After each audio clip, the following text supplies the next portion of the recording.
I'm Tom, and honestly, I never imagined I'd find myself here, typing out my life story for strangers on the internet. But sometimes, life throws you a curveball so unexpected that you find yourself with nowhere else to turn.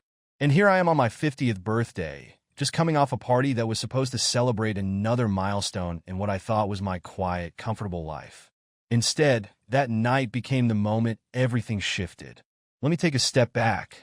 My wife, Lisa, and I have been married for 28 years.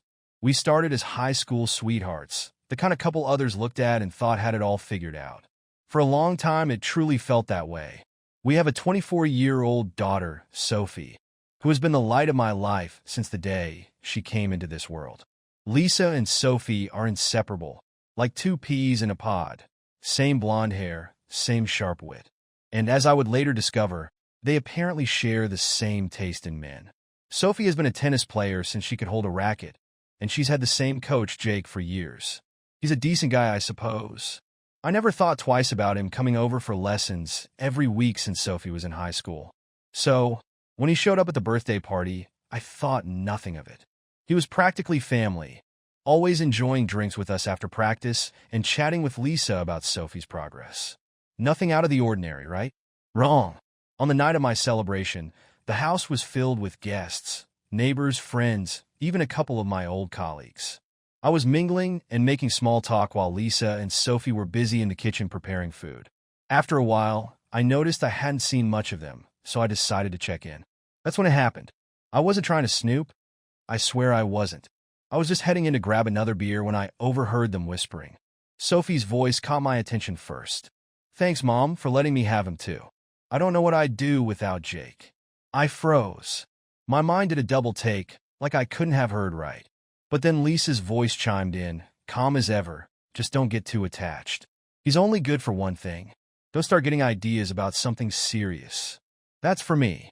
In that moment, I felt the ground give way beneath me.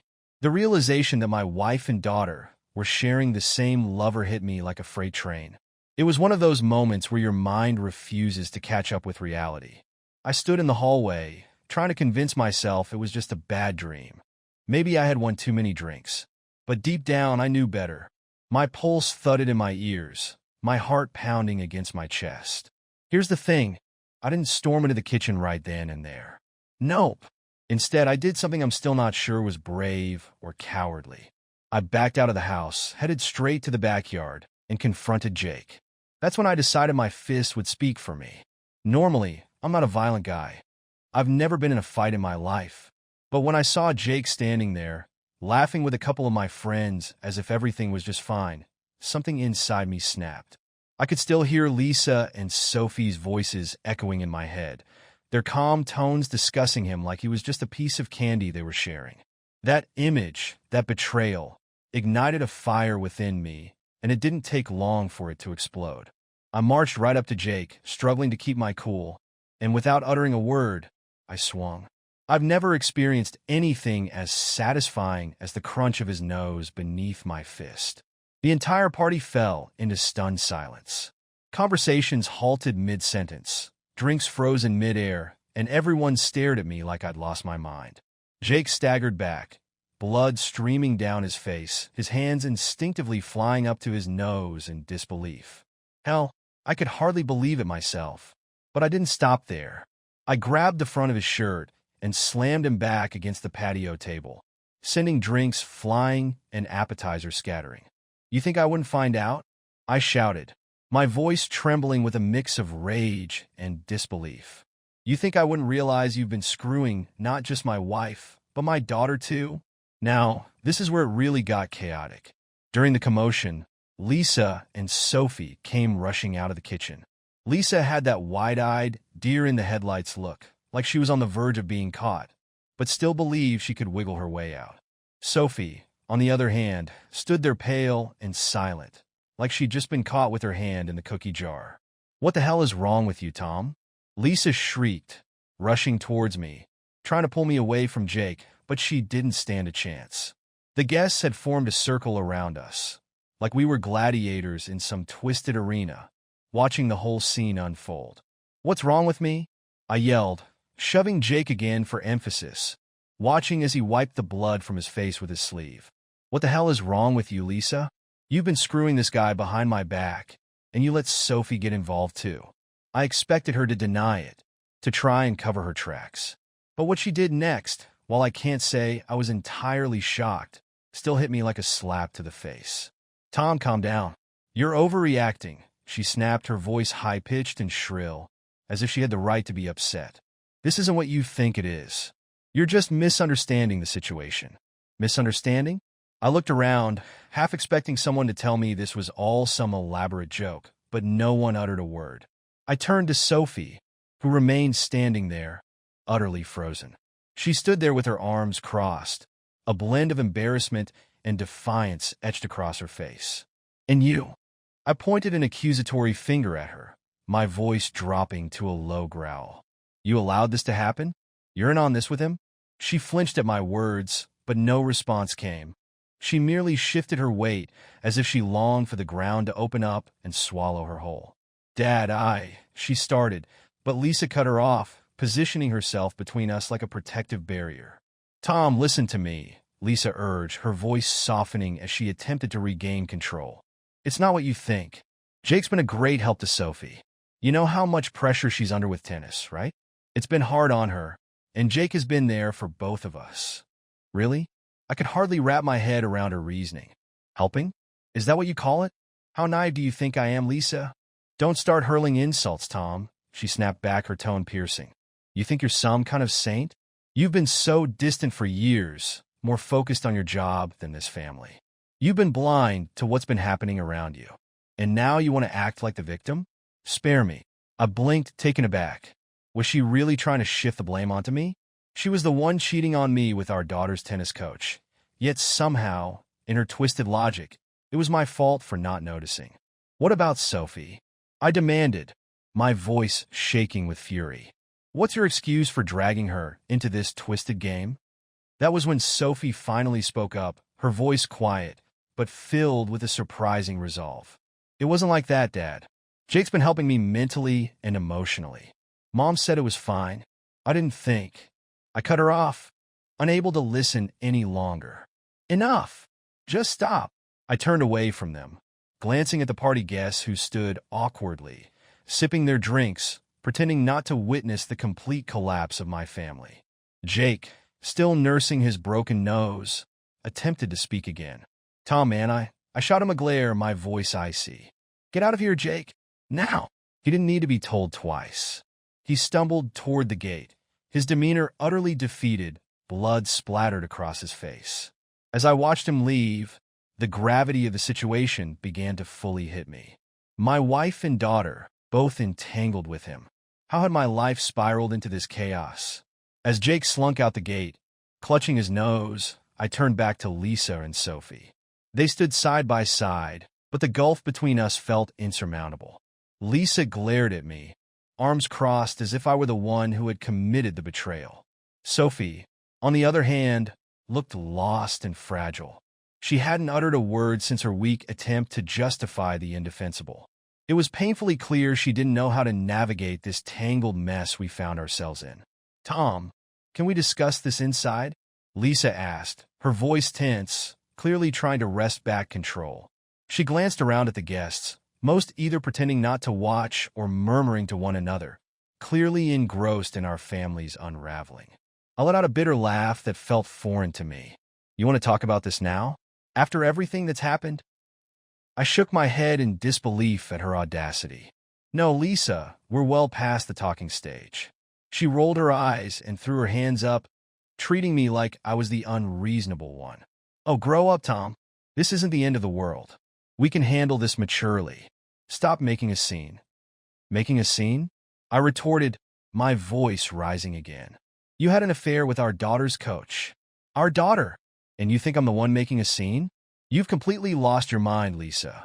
By now, guests were beginning to filter out, mumbling half-hearted excuses about needing to get up early or having babysitters waiting. But I couldn't care less. Let them go. Let everyone witness this catastrophe unfold. I had no intention of hiding this shame to save face, and I certainly wasn't going to play the part of the oblivious husband any longer. I turned my gaze back to Sophie, hoping against hope that she might say something. Anything to make sense of this nightmare, that she'd provide a reason for why this was happening. But she just stood there, her face flushed with embarrassment, her eyes darting around as if she couldn't bear to meet my gaze. "So, this is it?" I asked, my voice quieter now, but still simmering with anger. "You're both just going to stand there and pretend this is normal? Like I'm the one overreacting?" Lisa sighed, her frustration boiling over as she tried to assert control over the narrative. "Tom, I don't want this to happen. Things between us have been off for years. You're hardly ever around, always wrapped up in work. You haven't even seen what's going on with Sophie's tennis or the challenges she's facing." I stared at her in disbelief. "So that's your excuse? You cheated on me because I was working hard to support this family? Because I wasn't spending enough time obsessing over Sophie's tennis career?"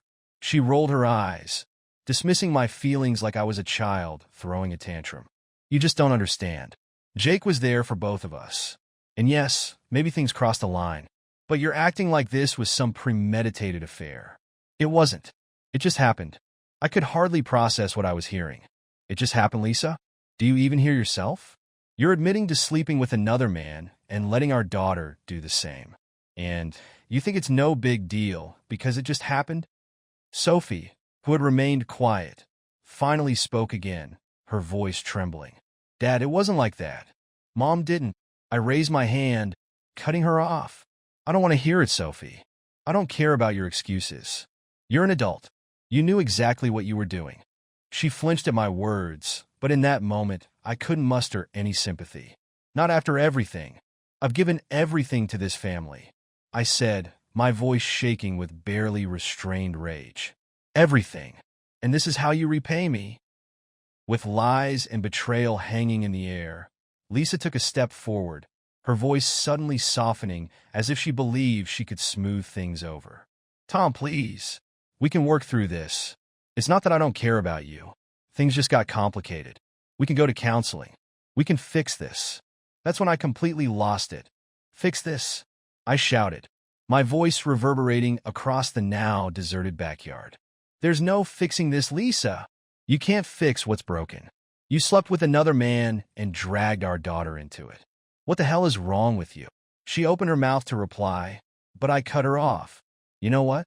I'm done. I'm done with your lies, your manipulations, everything. You and Sophie need to pack your things and get out." For the first time, genuine shock washed over Lisa's face.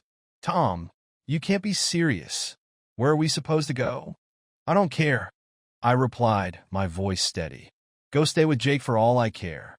But you're not staying here. Not after what you've done." Sophie's expression crumpled, and she looked on the verge of tears, while Lisa stood there, her eyes narrowing as she realized I wasn't bluffing. This was real. I was actually kicking them out. "Fine," she snapped, her voice cold and cutting. "If that's how you want to play it, then fine. We'll leave. But don't think for a second that this is over. You're not the only one who gets a say in this marriage." I didn't respond. I simply turned and walked back into the house, my heart racing, my mind in chaos. Part of me was still in shock, struggling to wrap my head around the fact that my wife and daughter, my family, had betrayed me in such a profound way. But another part of me felt a strange sense of relief, because I was done. Done with the lies. Done pretending that everything was okay. I had no idea what would come next, but one thing was clear. I wouldn't allow Lisa to control my life any longer. As I slammed the door behind me, the silence that followed was deafening. My heart pounded in my chest, and my hands trembled, but beneath the adrenaline surged something that felt disturbingly like peace. That sensation was foreign to me. For years, I had lived under a cloud of obligation.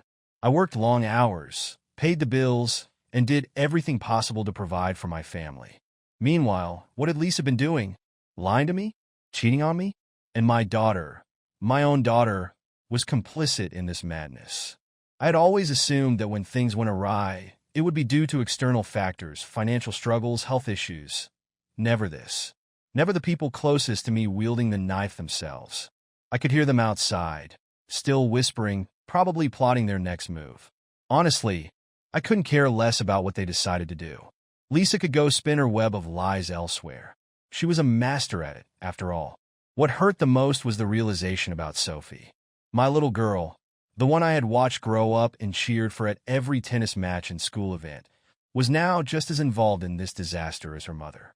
I had always thought we were close. Sure, she had pulled away a bit during her teenage years, but wasn't that normal? Now, I couldn't help but wonder if I had missed something crucial. Had I been so absorbed in work that I hadn't noticed my own daughter slipping away? I slumped onto the couch, desperately trying to make sense of it all. My phone buzzed on the coffee table, and for a fleeting moment, I contemplated ignoring it. But then I noticed it was Lisa's mom. Great. She probably already knew what was going on.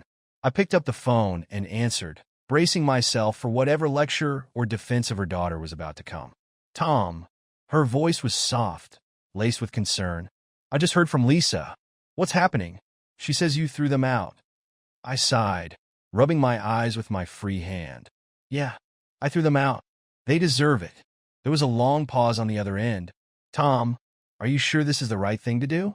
I know Lisa's made mistakes, but throwing her and Sophie out of their home? Mistakes? I nearly laughed in disbelief. Margaret, she's been sleeping with Sophie's tennis coach. And apparently, Sophie's been involved too.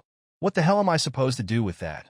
The silence stretched, and for a moment, I feared she might have hung up. Finally, she spoke, her voice quiet. Tom, I don't know what to say. Yeah, well, neither do I. But now I do know one thing. I'm done with it. Are you really going to go through with this? She asked, her voice trembling. Divorce? Kicking them out? I leaned back on the couch, staring at the ceiling. Kathy, I don't see any other option. I can't trust Lisa anymore. And Sophie. My voice faltered momentarily. I don't even know who she is right now. Tom, don't do something you'll regret. I know this is awful. God, I can't even imagine what you're feeling. But maybe with time, things can be worked out. Maybe it's not as bad as it seems. I shook my head, even though she couldn't see me. It's worse, Kathy. It's way worse. And I'm not sure there's anything left to salvage. We sat in silence for a while, both at a loss for words. Kathy, bless her, was likely trying to think of a way to fix this mess, but it wasn't her burden to bear. Finally, she spoke up.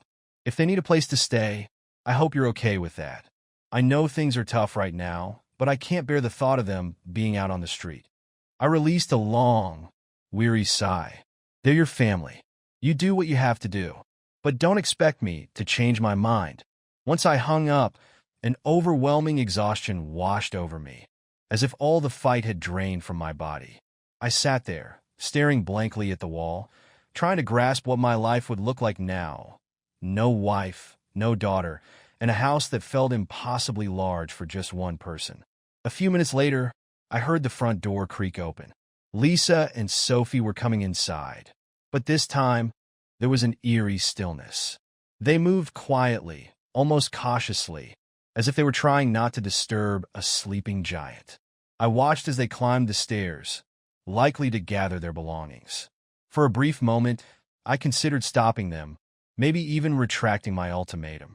Let them stay. Pretend we could salvage this somehow. But then I recalled the sound of their voices in the kitchen, conversing so casually about sharing a man like he was just an accessory. My anger reignited, and I stood up, striding toward the stairs. Lisa appeared at the bottom, suitcase in hand, her face pale and worn. Sophie followed closely, clutching a duffel bag, her eyes swollen and red but refusing to meet mine. You both better be gone by the time I get back, I said, my voice firm and unwavering. Lisa paused at the bottom of the stairs, looking up at me with a mix of shock and pity. You're really doing this? I am, I replied, my jaw clenched. She sighed, shaking her head in disbelief. You'll regret this, Tom. You'll see. You're throwing away your family for nothing. For nothing? I shot back, my voice rising with disbelief. I'm throwing away my family because you already did. She fell silent, merely walking past me, Sophie trailing behind as they headed to the door. I heard the soft click of it closing behind them, and suddenly, I was left alone in a house that had, just hours ago, felt like home. The silence that followed was almost unbearable. After Lisa and Sophie left, the quiet enveloped me like a heavy fog. I could hear every creak of the floorboards, every gust of wind rattling the windows. For a moment, I stood rooted to the spot, staring at the door, waiting for the reality of what had just happened to hit me. When it finally did, it felt like a gut punch. I was utterly alone, completely, irrevocably alone. My wife of 28 years was gone, and my daughter, my own daughter, had left with her. The house that had once echoed with laughter during family dinners and the joyful noise of Sophie's tennis practice now felt desolate, lifeless, and cold. I tried to convince myself that this was the best course of action, that I had made the right choice in kicking them out. I couldn't share a roof with two people who had betrayed me in such profound ways. But the longer I stood there, the more uncertainty crept in. Had I acted too hastily? Could I have handled things differently? Was this really a mistake? I opened the fridge and grabbed a beer, sinking into a chair at the kitchen table as I sought to calm the tempest brewing inside me. The cold glass felt grounding in my hands, something solid to cling to when everything else felt unreal. I took a long swig, but the beer offered little relief from the pain that pressed in on me from all sides. My mind drifted back to that moment earlier in the day when I had walked into the kitchen and overheard the whispered conversation between Lisa and Sophie. The shock of their words, the realization that everything I thought I knew was a lie. It all played out in my head, slow and agonizing. I couldn't shake the haunting image of Sophie, my little girl, laughing with her mother about sharing Jake as if it were the most normal thing in the world. The two women I had cherished most had conspired against me, treating me like some oblivious fool. The pain was more than I could articulate. I leaned back in my chair, gazing up at the ceiling, pondering where it all went wrong. Lisa and I hadn't had a perfect marriage, sure, but who did? We had our ups and downs like anyone else. I had been working long hours, and maybe I hadn't been as present as I should have been, but I thought we were solid. I believed we were partners, that we shared something genuine. But now, reflecting on it all, I could see the cracks that had been forming for years. The subtle signs I had ignored, choosing to believe that my marriage was as sturdy as I had built it up to be. I thought of Sophie, too. She had always been a daddy's girl, someone who looked up to me. But in recent years, she had grown distant and secretive. I had attributed it to normal teenage rebellion, her quest for independence. I never imagined she would be complicit in something so hurtful. I never thought she would betray me like her mother had. As I sat there, the anger that had fueled my earlier decisions began to fade, leaving behind a profound sadness that seeped into my very bones. It was the kind of sadness that comes when you realize your entire life has been built on a foundation that has crumbled to dust. The kind of sadness that makes you question if you'll ever be able to rebuild. I didn't know how to cope with that feeling. After a while, I rose from the table and wandered aimlessly around the house. It was still adorned with remnants from the party, balloons tied to chairs, empty glasses littering the counter, remnants of cake lingering on the table. The sight struck me as almost cruelly ironic. My birthday party, a celebration of half a century, had transformed into the night I lost everything. I wandered into the living room, where I noticed a picture frame had fallen off the wall. Earlier that week, I'd spotted the cracked glass but hadn't gotten around to fixing it. I picked it up and stared at the photo inside, a snapshot of me, Lisa, and Sophie from a vacation long ago. We looked blissful, carefree, the epitome of a happy family. Holding the broken frame in my hands, I felt an ache in my chest. Had that happiness ever been real, or had it been just another lie? I contemplated calling someone, maybe a buddy or my sister, but the thought of explaining the situation was too humiliating. How do you begin to share that your life has unraveled in the most grotesque manner? How do you articulate that the family you've spent years building has collapsed? So I did nothing. I sat there alone in the darkening house, the weight of the world pressing down on me like a suffocating shroud. Just when I thought I might head to bed, the front door swung open. Lisa burst in, her face flushed with anger. Sophie followed closely behind, her eyes swollen and red from crying. "We need to talk," Lisa said sharply. "You can't just throw us out like that, Tom. This is our house, too." I blinked in disbelief, stunned by the sheer gall of her words. Here she was acting like I was the one in the wrong. I stood up slowly, crossing my arms over my chest. Lisa, you have no right to dictate what I can and can't do in my own home, especially not after everything you've done. She narrowed her eyes, stepping forward defiantly. Oh, don't you dare act like the innocent victim here, Tom. You're not blameless. You've been distant, consumed by your work, barely paying attention to either me or Sophie. You think that doesn't come with consequences? I couldn't believe my ears. So this is my fault now? You cheated on me, Lisa. You dragged our daughter into it. And you think you can stand there and deflect all the blame? Don't twist this around, she retorted, her voice heated.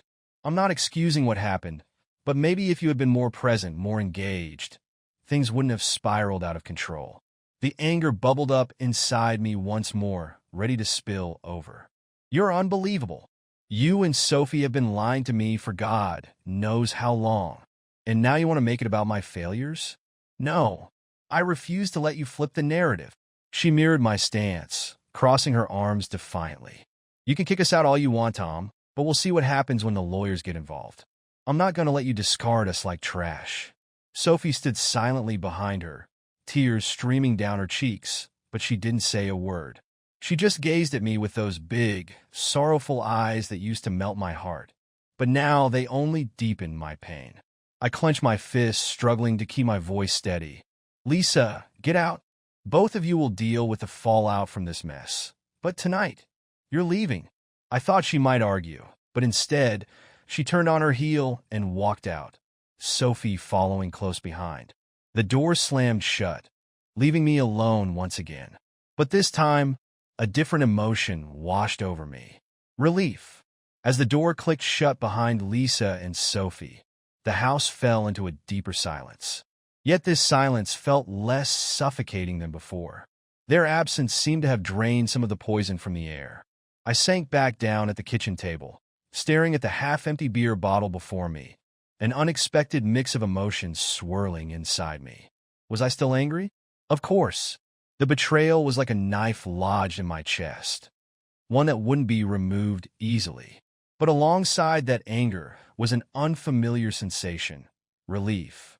Not relief that my family had imploded, but relief that the charade was over. I no longer had to keep pretending everything was fine. I didn't have to play the part of the oblivious husband, blind to the deceit festering around me. It was all out in the open now, ugly and painful, but at least it was real. For the next few hours, I wandered aimlessly through the house. Every corner held reminders of the life I thought I had. Photos lining the walls, tennis rackets by the front door, the lingering scent of Lisa's perfume still hanging in the air. But none of it felt real anymore. It all seemed like props in an elaborate play, a stage set for a life that had never truly existed. I knew I had to make a plan. I couldn't just sit around waiting for the next blow to land. Lisa had made it abundantly clear that she wouldn't go quietly, and I had no doubt she'd be speaking to a lawyer first thing in the morning. I needed to get ahead of this situation, to protect myself and whatever shred of sanity remained. The first step was to call my lawyer. I dreaded the thought of explaining everything, but I knew it was necessary. I dialed the number, and after a few rings, I was connected to Laura, a no-nonsense attorney who had previously helped me with real estate contracts. Tom, she answered, her voice calm and professional. What's going on? You sound tense. Tense doesn't even begin to cover it, I replied, rubbing my temples in frustration. I need to talk to you about something personal. It's bad. I'm going to need a divorce lawyer. Laura didn't hesitate. Okay, let's go through the details. What happened? And so, I laid it all bare. The affair, the shocking involvement of my daughter, the confrontation at the party. By the time I finished, my voice felt raw, each word a painful reminder of the betrayal I had just relived. Laura was silent for a moment, processing my words. Tom, I'm genuinely sorry you're facing this. It's going to be a tough road, but we will get through it. First, we need to get all the financials sorted out. Do you have any documentation, like text messages or emails, that could help us? I shook my head. No, I just overheard them talking. I don't have any concrete proof. That's okay, she reassured me. We'll build our case with what we have for now. Just keep your head down and avoid any unnecessary confrontation with Lisa. I'll get the paperwork started and reach out once I have everything lined up." After we hung up, I felt a small flicker of control return. I didn't fix the gaping hole in my life, but at least I had a plan, an initial step toward navigating the wreckage. The days that followed blurred together. Lisa and Sophie moved in with Lisa's parents, which suited me just fine. I wasn't ready to face either of them. I needed space to breathe. My lawyer worked swiftly, and within a week, I had the divorce papers ready. I knew Lisa wouldn't make this easy, but at least I could start the process of putting this nightmare behind me. What struck me hardest during those quiet moments alone wasn't just the absence of Lisa. It was the emptiness left by Sophie. I couldn't shake the feeling of failure that gnawed at me. I had raised her to be intelligent, strong, and independent, yet I had missed the warning signs. I hadn't noticed her drifting away, hadn't recognized how she had become entangled in her mother's toxic influence. Now it felt like she was gone, not just physically, but emotionally. I had no idea how to reach her. I thought about calling Sophie, trying to mend the rift that had grown between us. But every time I picked up my phone, I put it back down. I wasn't ready, and honestly, I wasn't sure I ever would be. She had made her choice, and even though I understood she was likely being manipulated by Lisa, it didn't change the fact that she had betrayed me. Then, about 2 weeks after the party, I received a text from Sophie. "Dad, can we talk?" My heart sank as I read the message. I had been dreading this moment, but I knew it was inevitable. I texted back, "Sure, come over tomorrow." The following day, she arrived at the house looking pale and anxious. She stood hesitantly in the doorway, clutching her purse as if it were a life raft, guilt etched across her features. "Dad," she began, her voice trembling. "I'm so sorry. I didn't mean for any of this to happen. Mom said it was okay, and I didn't know how to stop it once it started." With a heavy sigh, I gestured for her to sit. "Sophie, I love you, but I don't understand how you could let this happen. You're an adult. You knew what you were doing. This isn't just something you can brush off as a mistake." Tears filled her eyes. "I know, Dad. I messed up. I don't know why I went along with it. I didn't want to disappoint Mom. She was so adamant that it would help me with tennis, and I believed her. I should have come to you. I should have told you everything." I leaned in, looking straight into her eyes. "Sophie, I would have done anything for you. You didn't need to turn to Jake. You didn't have to let this happen. But you did, and now we're here." She wiped her tears and nodded. "I'm sorry, Dad. I really am." I sank back into my chair, running a hand through my hair, feeling the weight of everything. I don't know where we go from here. I can't say if we can ever return to the way things were, but I do know this. You're my daughter, and I will always love you. We'll figure this out, but it's going to take time. She nodded, sniffling as she absorbed my words. "I understand." We sat in silence, the weight of our conversation hanging heavily in the air. It wasn't the resolution I had hoped for, but it felt like a step, maybe not forward, but a step nonetheless. Unlike Lisa, who never apologized or attempted to make amends, Sophie had taken a step toward acknowledging her mistakes. The divorce dragged on longer than it should have, but eventually it was finalized. I kept the house, and Lisa moved in with Jake. Not that I cared. They could have each other. They deserved one another. As for me, I began the slow and painful process of rebuilding my life, piece by piece. It wasn't easy. Some days, the weight of everything still felt suffocating. But amid the struggle, I found a strange sense of freedom in starting over, knowing the worst was behind me. I wouldn't say I emerged from this unscathed. The scars ran deep, and they would likely never fully heal. Yet through this ordeal, I learned invaluable lessons about myself, about my boundaries, my resilience, and the strength I never knew I had. If there's one piece of advice I could offer anyone reading this, it's this: trust your instincts. If something feels off, don't ignore it. Don't let someone else's lies dictate your reality. Because once the truth surfaces, it's often more painful than you imagined. But once you confront it, once you face those lies and reclaim control of your life, that's when the healing truly begins.